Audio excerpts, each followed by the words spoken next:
वल्लभाचार्य और सूरदास, इनके परस्पर संबंधों पर, उनके भक्तिभाव, उनकी सैद्धांतिकी, उनके दर्शन पर जब हम दृष्टि डालते हैं तो यह स्पष्ट प्रतीत होता है कि भक्तिभाव से आपूरित वल्लभाचार्य जब सगुण भक्ति के व्याख्याता बनकर, सगुण भक्ति के प्रचारक बनकर और सगुण भक्ति की भावधारा के पोषक बनकर हमारे सामने आते हैं, तो सूरदास उस धारा को पूरे भारत में और पूरे विश्व में एक तरह से प्रसारित प्रचारित करते हैं।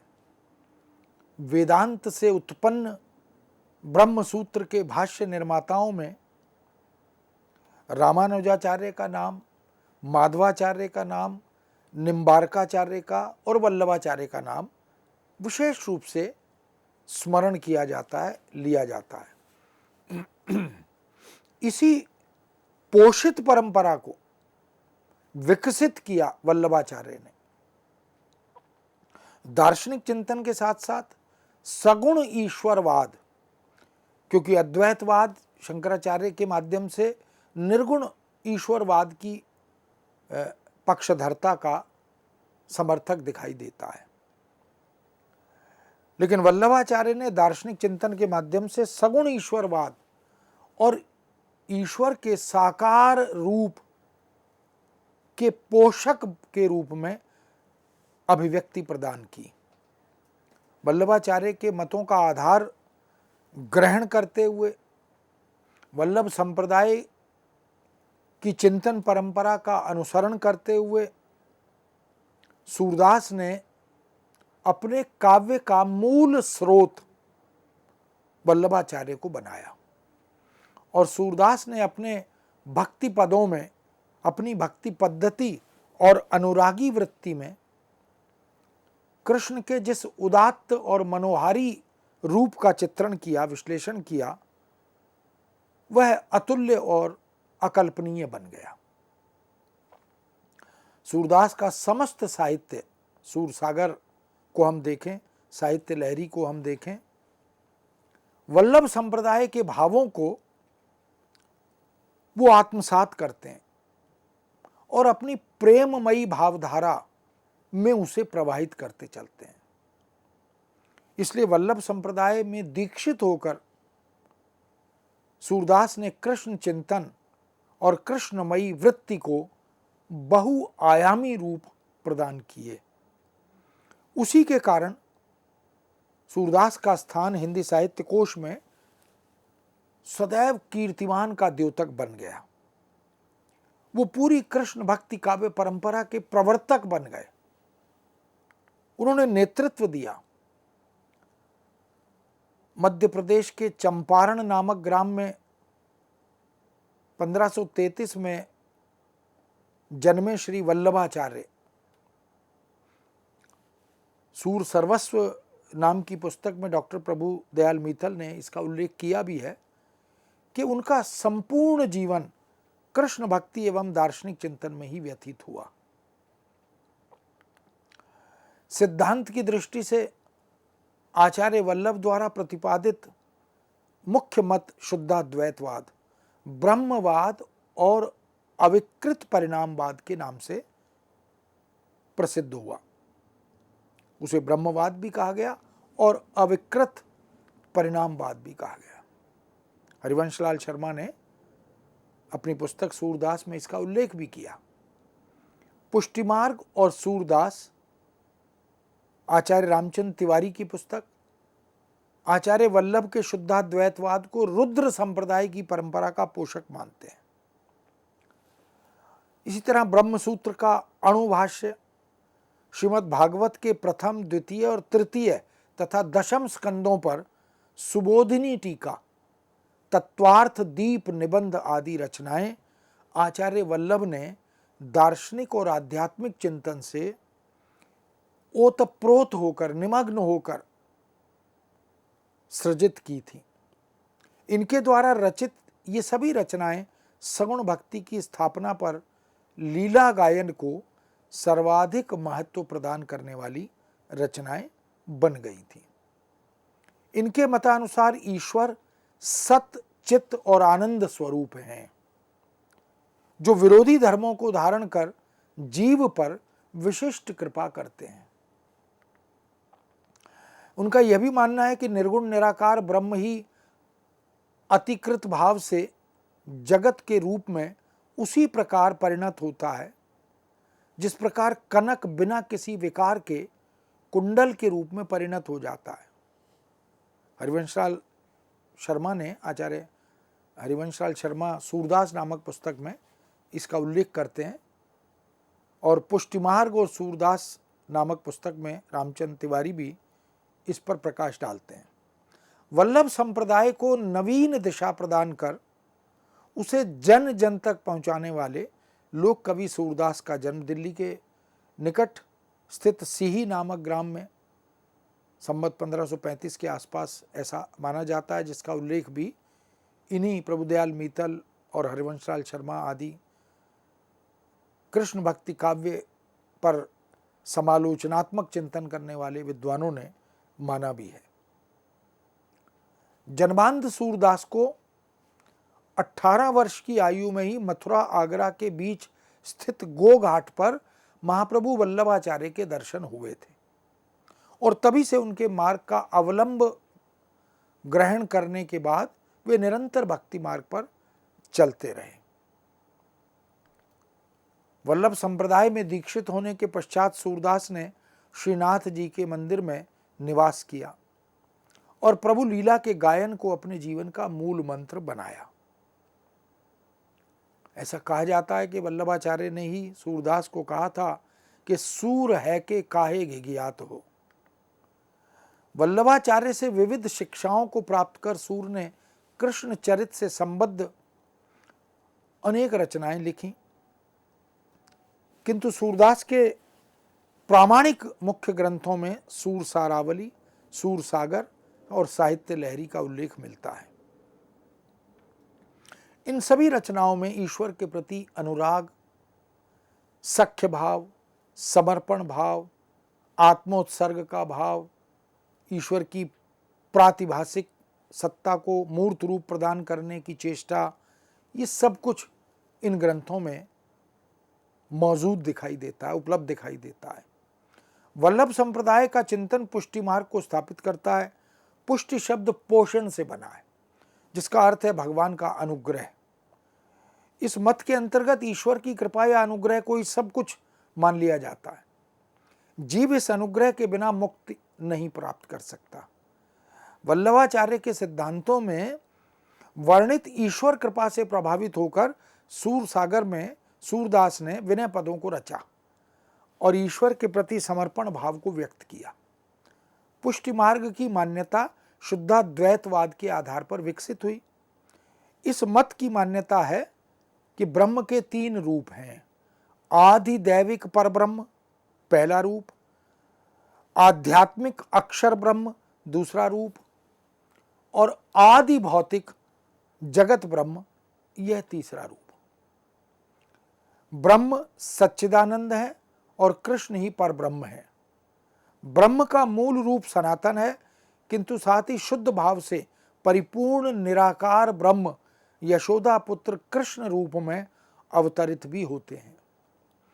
इसी संदर्भ में सूर लिखते हैं: आदि सनातन हरि अविनाशी, सदा निरंतर घट घट वासी, पूरन ब्रह्म पुराण बखाने, चतुरानन शिव अंत न जाने। ब्रह्मा जी और भगवान शिव भी ऐसे वैष्णव अवतार, विष्णु अवतार कृष्ण के अंत को नहीं जानते। गुणजन आगम निगम नहीं जाने, ताही जसोदा गोद खिलावे। सूर सागर में चंद संख्या 621 में इसका उल्लेख मिलता भी है कि वो जो दुर्लभ सुख है, आनंद है, जो बड़े देवी देवताओं को, ऋषि मुनियों को प्राप्त नहीं होता, वो माता यशोदा को मिलता है, क्योंकि वो बाल कृष्ण को अपनी गोदी में खिलाती हैं, अपने अंक में उठाती हैं। वल्लभ संप्रदाय में ब्रह्म की पूजा हृदय की भावना से संपृक्त होकर की गई है। वल्लभाचार्य ईश्वर कृपा को प्रत्येक जीव के उद्धार का महत्वपूर्ण कारण मानते हैं। प्रत्येक प्राणी का हित चित्त की शुद्धता में ही निहित है। इसलिए ज्यों ज्यों बूढ़े श्याम रंग त्यों त्यों उज्जवल होए। ये चित्त का जो कालुष्य है, जो मालिन्य है, जैसे जैसे यह धुलता है, शुद्ध होता है, वैसे वैसे ईश्वर की प्राप्ति, उसका नैकट्य संभव होता जाता है। वल्लभाचार्य ने यही शिक्षा अपने समस्त शिष्यों को दी थी तथा ऐश्वर्य, ज्ञान, यश, वैराग्य और श्री, इन गुणों से उन्हें परिपूर्ण भी बताया था। वल्लभ संप्रदाय को विकसित करने में अष्टछाप के कवियों का अन्यतम स्थान माना जाता है। ये आठों कवि भगवान के अंतरंग सखा हैं, ऐसी एक धारणा भी है। यही कारण है कि सूर स्वयं को ग्वाल मानकर कृष्ण के बाल सखाओं के संग विविध खेल खेलने और सख्य भाव से भावों की अभिव्यक्ति करते हुए कई स्थलों पर उपस्थित दिखाई देते हैं। सूर द्वारा रचित ऐसा ही पद देखें, खेलन में को काको गुसैया, हरिहारे जीते श्री दामा, बरबस ही कत कान रसैया, जाति पाति तुमते कछु नाहिन, नाहिन बसत तुम्हारी छैया, अति अधिकार जनावत याते, अधिक तुम्हारे है कुछ गैया।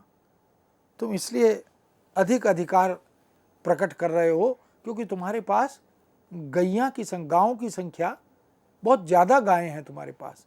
ये जो एक बाल सुलभ तकरार है, एक मनोवैज्ञानिक चर्चा परिचर्चा है, उसका चित्रण भी बखूबी सूरदास करते हैं। वल्लभाचार्य ने श्रीमद् भागवत पुराण का आधार लेकर भक्ति के आशय द्वारा भावों को अभिव्यक्ति दी। पुष्टि मार्गी भक्ति के समस्त 9 रूपों, क्योंकि नवदा भक्ति की बात की गई, श्रवण, कीर्तन, नाम स्मरण, पाद सेवन, अर्चन, वंदन, दास्य, वंदना के बाद दास्य, सख्य और आत्मनिवेदन, ये नवदा भक्ति के 9 रूप हैं। इसी में भक्त भक्ति भाव की धारा में प्रवाहित होता है। वल्लभाचार्य ने 9 रूपों की व्याख्या विस्तार से की, किंतु प्रधानता सख्य भाव को दी। सूर साहित्य में भी हमें सख्य भाव के अनेक पद अनेक रूपों में उपलब्ध होते हैं। दास्य, वात्सल्य और माधुर्य भक्ति की भी प्रचुरता देखने को मिलती है।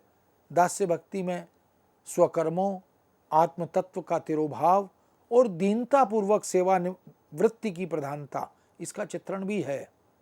वल्लभाचार्य ने इस भाव को अधिक महत्व नहीं दिया, किंतु सूर स्वयं को ईश्वर के चरणों का दास मानते हैं। वो कहते हैं, ऐसे प्रभु अनाथ के स्वामी, दीन दयाल प्रेम परिपूरन, सब घट अंतर्यामी।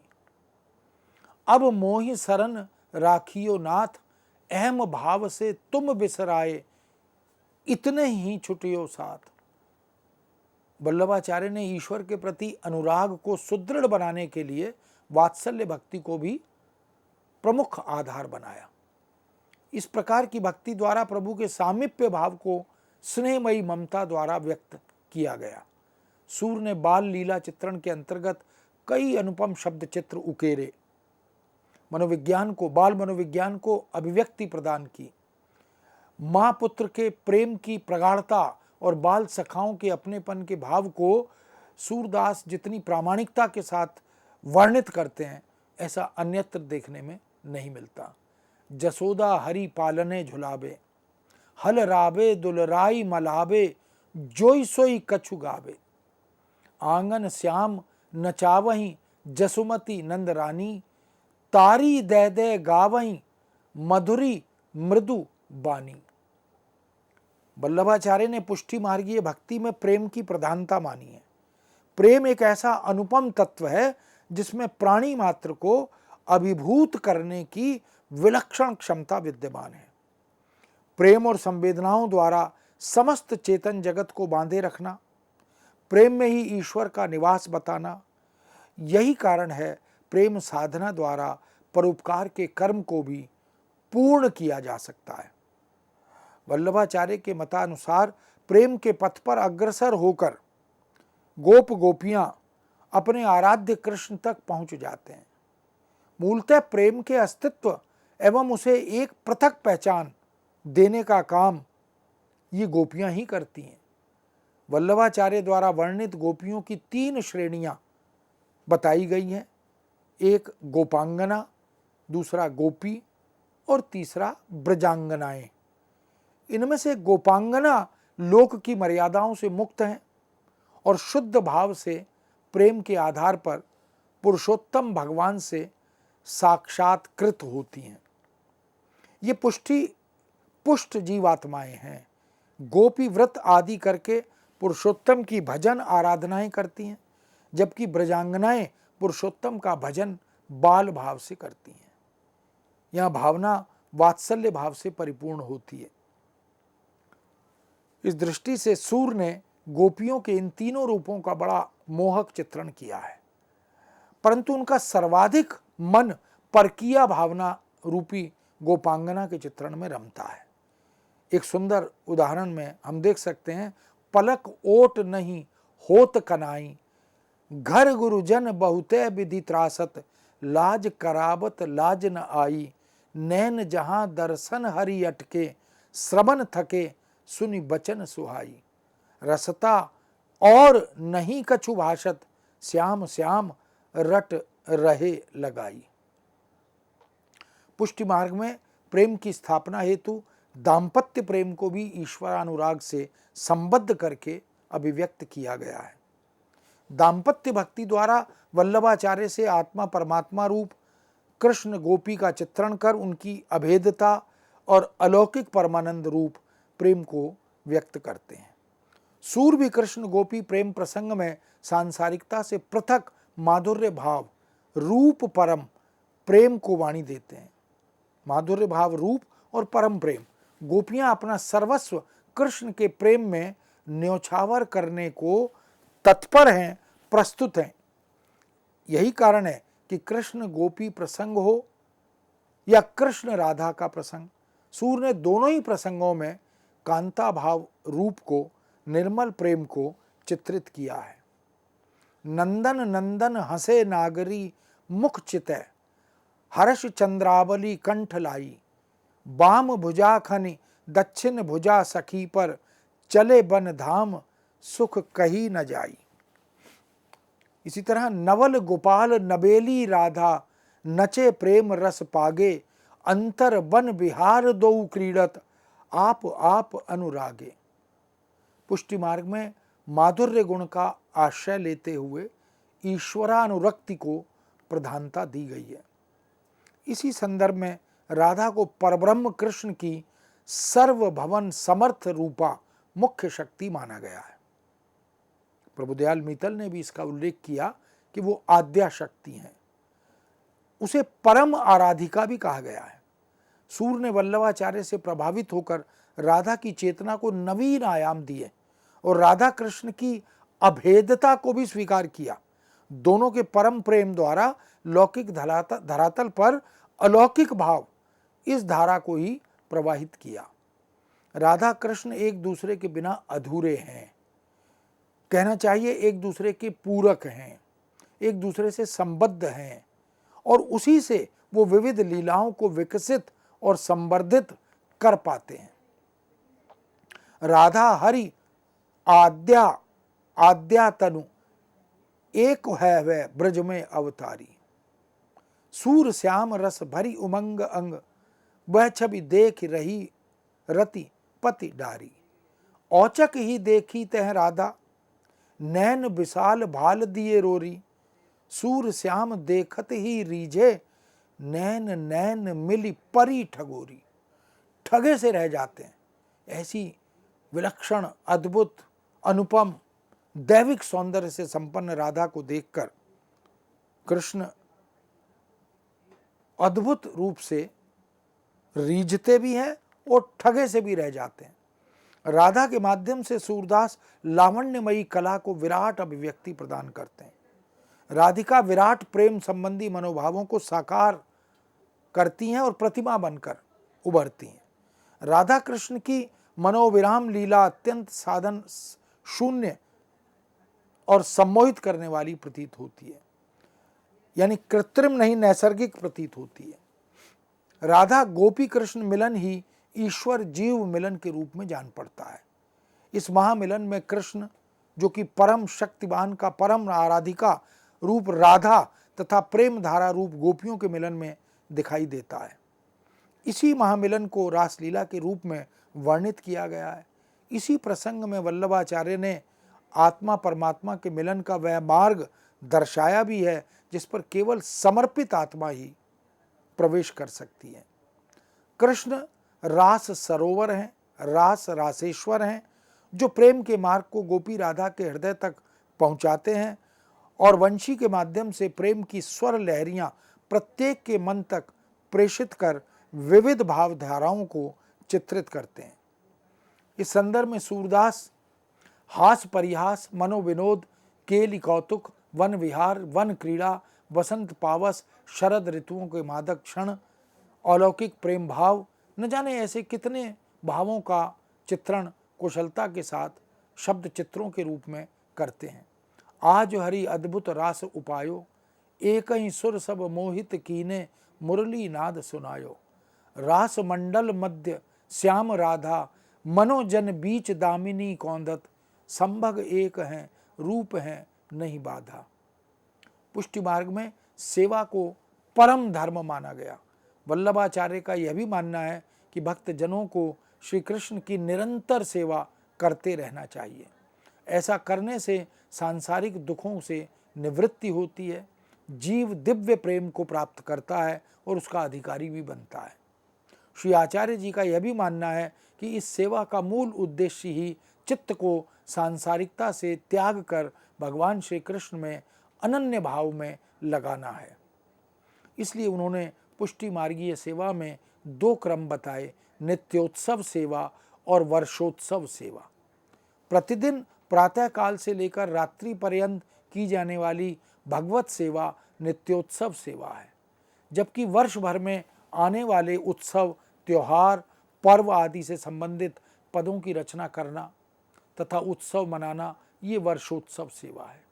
इन दोनों सेवाओं का भक्त के जीवन में ही नहीं अपितु पुष्टि मार्गीय प्रत्येक जीव के भक्त के जीवन पर प्रभाव पड़ता है।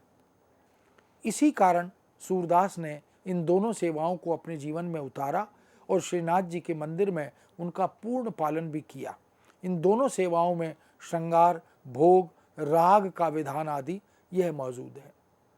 सूरदास ने अनेक ऐसे पद भी रचे हैं जिनमें कृष्ण राधा के श्रृंगारिक प्रसाधनों, वस्त्राभूषणों, भोग संबंधी विविध पदार्थों, मंगला आरती, इनसे संबद्ध भावों, कृष्ण की विविध लीलाओं, दिन भर के कार्यकलापों का भी बड़ा सुंदर विश्लेषण और चित्रण किया है।